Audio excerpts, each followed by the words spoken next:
ಅಪ್ಪಾಜಿ ನಮಸ್ತೆ ರೀ. ಈಗ ನಾವಿರುವಂತಹ ಜಾಗ ಯಾವ್ದ್ರಿ, ಮತ್ತೆ ಇಲ್ಲಿ ಯಾವ ತರದ ಇತಿಹಾಸವನ್ನ ಹೊಂದೈತ್ರಿ ಇದು? ಇದು ವಿಜಯಪುರ ಜಿಲ್ಲೆ ಹಾಂ ರೀ. ತಾಳಿಕೋಟೆ ತಾಲೂಕಿನ ಕಲಿಕೇರಿ ಗ್ರಾಮ. ಐತಿಹಾಸಿಕವಾಗಿರ್ತಕ್ಕಂಥ ಇದು ಗ್ರಾಮ. ಹಿಂದೆ ನಳಂದ ವಿಶ್ವವಿದ್ಯಾಲಯದ ಶಾಖಾ ಇಲ್ಲಿತ್ತು ಅಂತಂದು ಹಿರಿಯರ ವಾಡಿಕೆ ಇದೆ.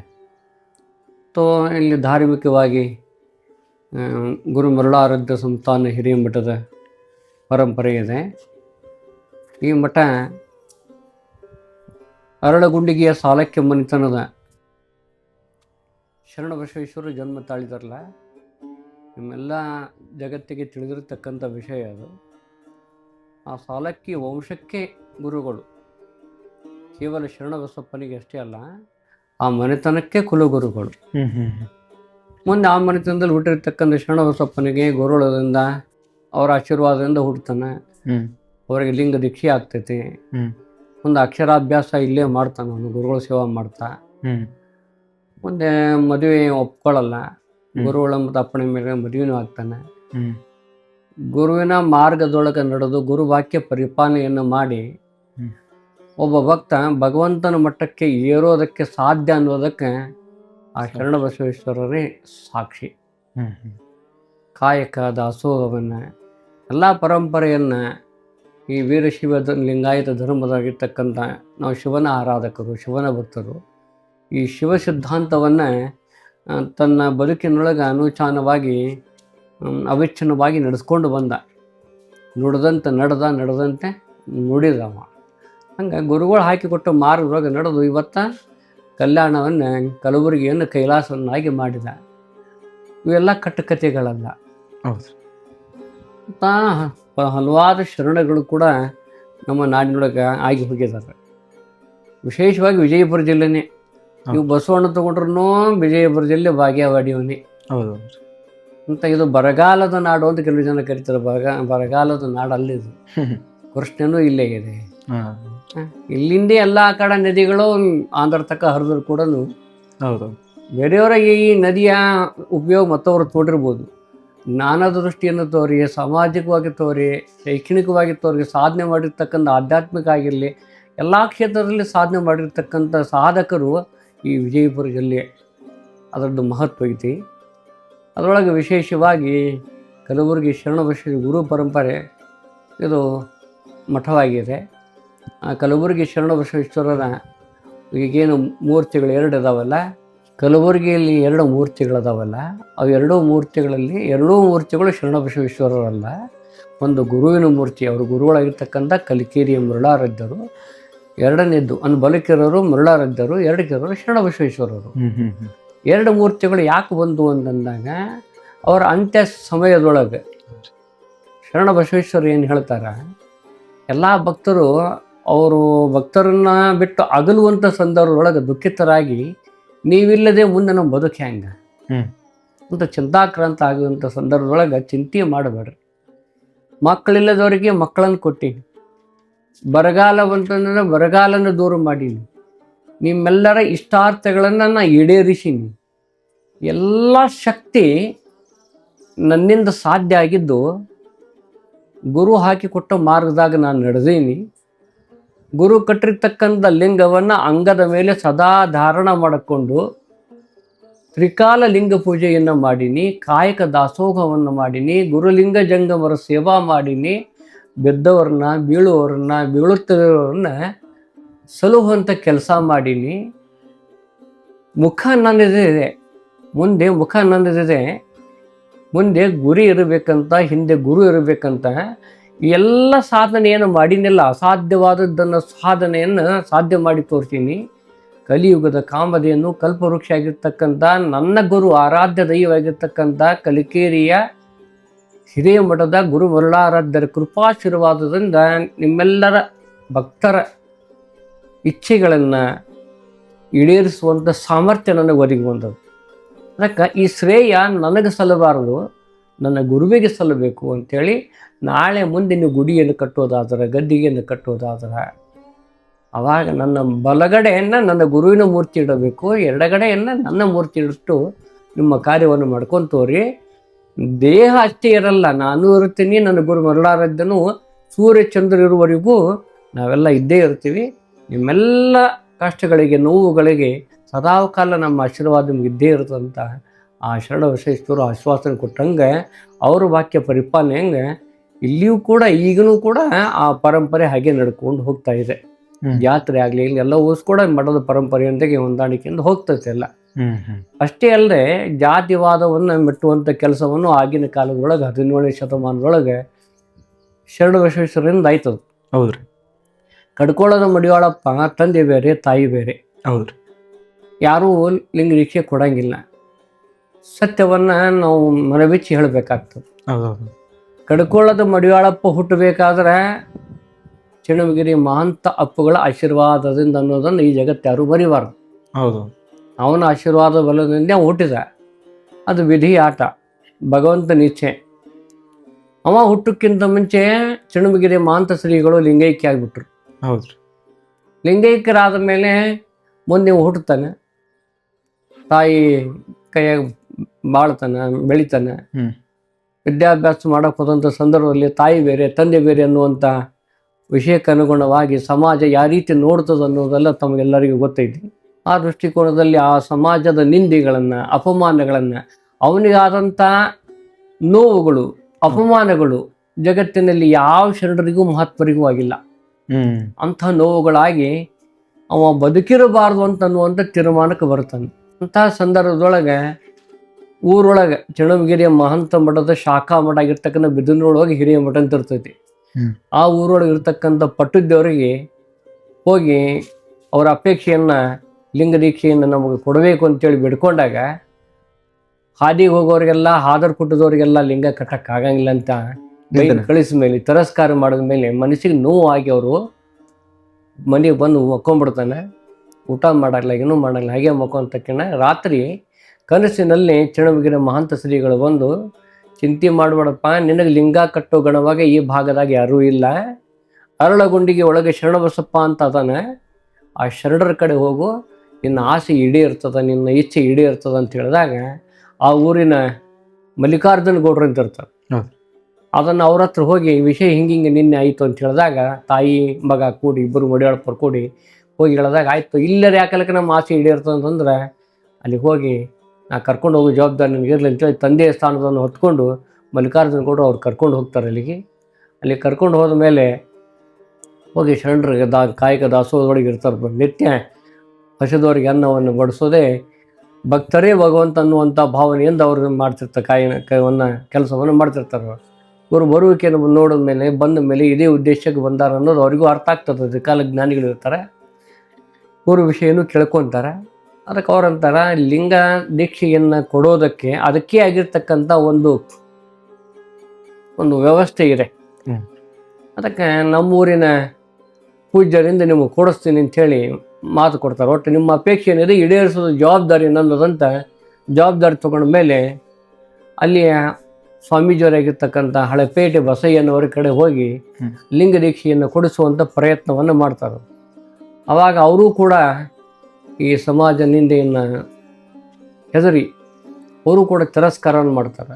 ಅವನಿಗೂ ತಿಳಿಸಿ ಹೇಳ್ತಾರೆ, ಹೇಳಿದ್ರು ಕೂಡ ಶರಣರಿಲ್ಲ ಕೊಡಬೇಕಾಗ್ತದಂತ ಎಷ್ಟು ಹೇಳಿದ್ರು ಕೂಡ, ಏನು ನೀವು 4 ಅಕ್ಷರ ಕಲಿತ ಮೇಲೆ, 4 ವಚನಗಳನ್ನು ಕಲಿತ ಮೇಲೆ ನೀವು ಭಾಳ ದೊಡ್ಡವಾದೇನು, ನಿನಗೆ ನಿಮ್ಮ ಅಪ್ಪಗೆ ನಿಮ್ಮ ಮನೆತನಕ್ಕೆ ನಾವು ಗುರುಗಳಾಗಿದ್ದೀವಿ, ಎಲ್ಲ ನಿಮ್ಗೆ ಹೇಳ್ಕೊತ ಬಂದೀವಿ ಸಂಸ್ಕಾರವನ್ನು, ಧರ್ಮವನ್ನು ನಾವು ಹೇಳ್ಕೊತ ಬಂದೀವಿ, ನನಗೆ ಬುದ್ಧಿ ಹೇಳ್ತೀನಿ ಅಂದ್ಕೊಂಡು ಅವನಿಗೆ ಅವಾಚ್ಯವಾಗಿ ಇಬ್ಬರಿಗೆ ಬೈದ ಮೇಲೆ, ನಿಂದನೆಯನ್ನು ಮಾಡಿದ ಮೇಲೆ, ಅಪಮಾನವನ್ನು ಸಹಿಸದೆ ಮತ್ತೆ ಹೊಳ್ಳಿ ಮನೆ ಕಡೆ ಬರ್ತಾರೆ ಇವರು.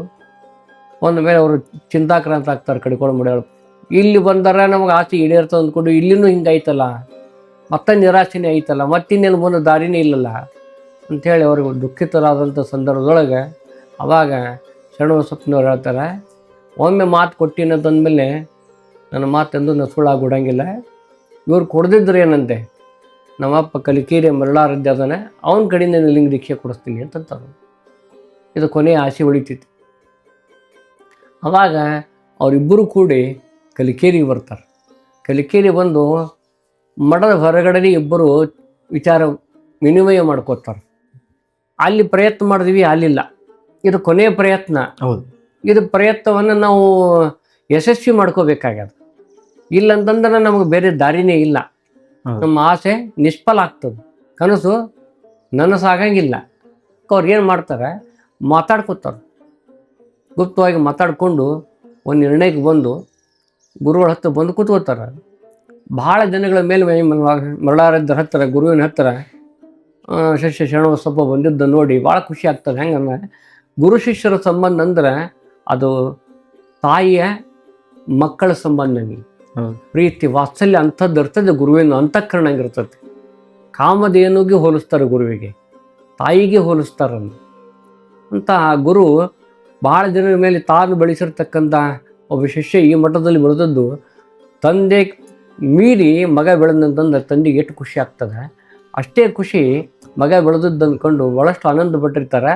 ಬಂದಂಥ ಸಂದರ್ಭ ಭಾಳ ಖುಷಿಯಾಗಿ ಕುಶಲೋಪರಿಯನ್ನು ಮಾಡಿ ಪೂಜೆ ಪ್ರಸಾದ ವ್ಯವಸ್ಥೆಯನ್ನು ಮಾಡಿದ ಮೇಲೆ ಕುಶಲೋಪರಿ ನಡೆದಂಥ ಸಂದರ್ಭದೊಳಗೆ ಗುರುಗಳಿಗೊಂದು ಪ್ರಶ್ನೆಯನ್ನು ಕೇಳ್ತಾರೆ. ಅವರು ನಿಮ್ಮ ಹತ್ರ ಒಂದು ಸಂಶಯ ಅದ, ಕೇಳಬೇಕಾಗ್ಯದ, ಅದಕ್ಕೆ ಕೇಳಿ ಹೇಗಂತ ಕೇಳಿದಾಗ ಅದೇನಿಲ್ಲ ಕೇಳು ಅಂತಂದಾಗ ಅವಾಗ ಶರಣಬಸಪ್ಪ ಅಂತಾರೆ, ತಿಪ್ಪಿ ಒಳಗೆ ಒಂದು ಬೆಲ್ವಪತ್ರೆ ಗಿಡ ಬೆಳೆದದ, ಅದು ಶಿವನ ಪೂಜೆಗೆ ಬರ್ತದೋ ಬರಂಗಿಲ್ಲೋ ಅಂತ ಕೇಳಿದಾಗ ಅವಾಗ ಮರಳಾರದ್ದ ಹೇಳ್ತಾರೆ, ಶಿವನಿಗೆ ಪ್ರಿಯವಾದದ್ದು ಬಿಲ್ವ ಗಿಡ, ಬಿಲ್ವಪತ್ರಿ ಶಿವನಿಗೆ ಅತ್ಯಂತ ಪ್ರಿಯವಾಗಿರ್ತಕ್ಕಂಥದ್ದು. ಅದು ಎಲ್ಲಾದರೂ ಬೆಳಿಲಿಕ್ಕ ಅದು ಯಾವತ್ತೂ ಕೂಡ ಶ್ರೇಷ್ಠನೇ, ಅದು ಕನಿಷ್ಠ ಆಗೋದಕ್ಕೆ ಸಾಧ್ಯನೇ ಇಲ್ಲ. ಅದು ಶಿವಪೂಜೆಗೆ ಒಂದೇ ಬರ್ತದೆ, ಆದರೆ ಅದಕ್ಕೆ ಸಂಸ್ಕಾರ ಕೊಡಬೇಕಾಗ್ತದೆ.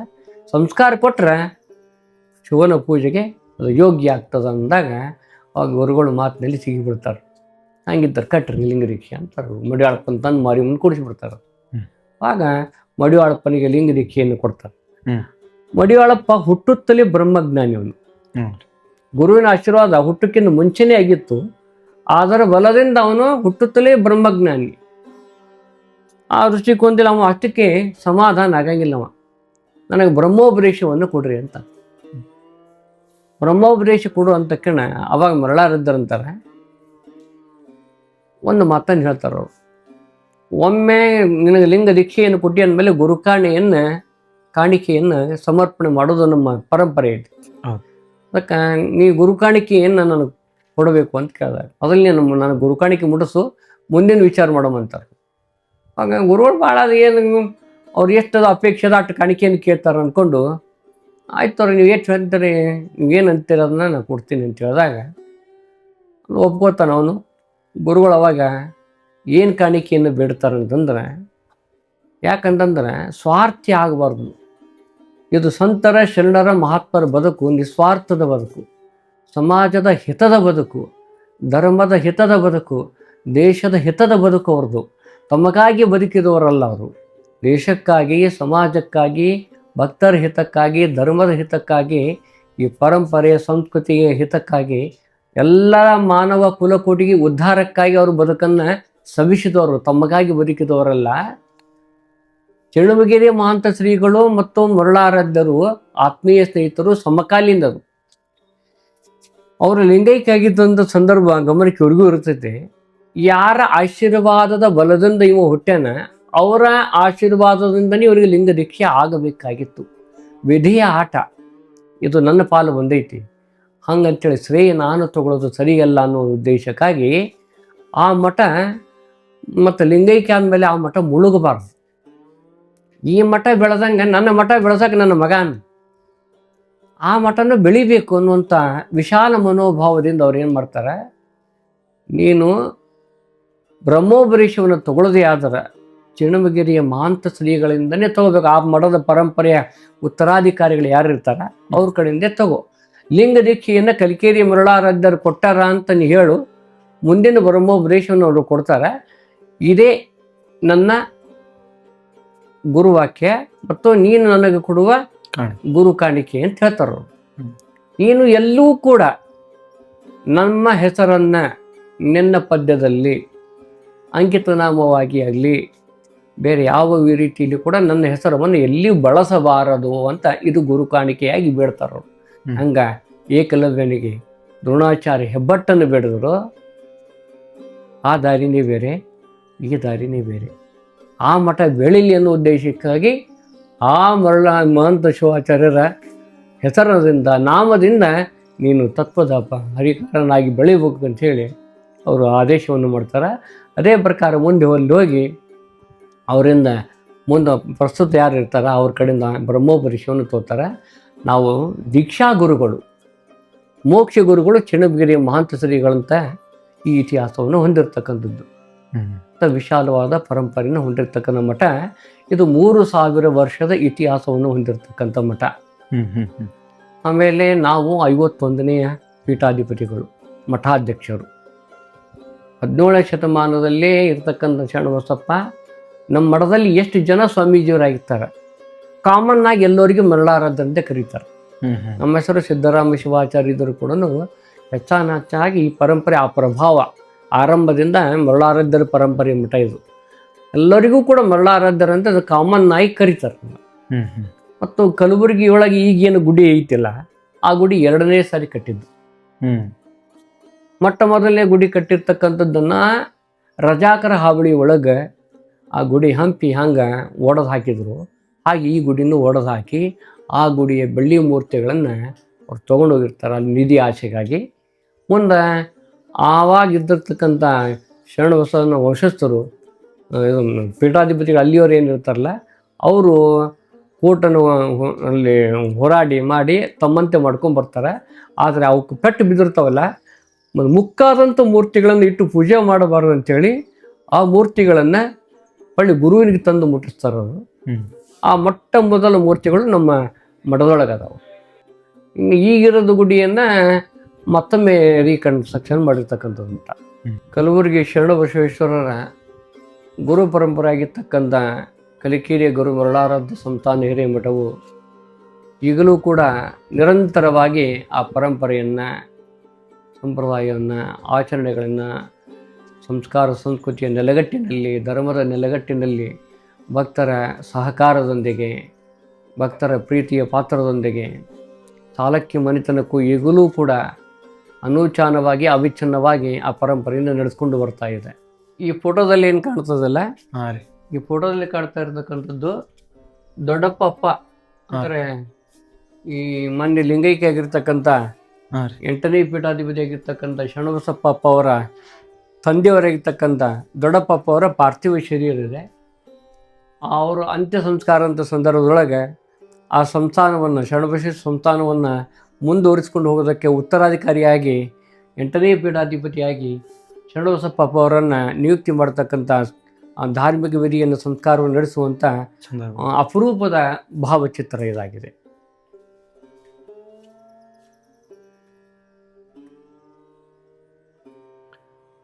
ಒಳಗಡೆ ಕಾಣತಕ್ಕಂಥ 2 ಮೂರ್ತಿಗಳೇನಿದಾವಲ್ಲ, ಕಲಬುರಗಿ ಒಳಗಿರ್ತಕ್ಕಂಥ ಮಹಾನಗರದೊಳಗಿರ್ತಕ್ಕಂತಹ ಏನು ಶರಣಬಸವೇಶ್ವರ ದೇವಸ್ಥಾನ ಇದೆಯಲ್ಲ, ಆ ದೇವಸ್ಥಾನದ ಮೊಟ್ಟ ಮೊದಲ ಮೂರ್ತಿಗಳು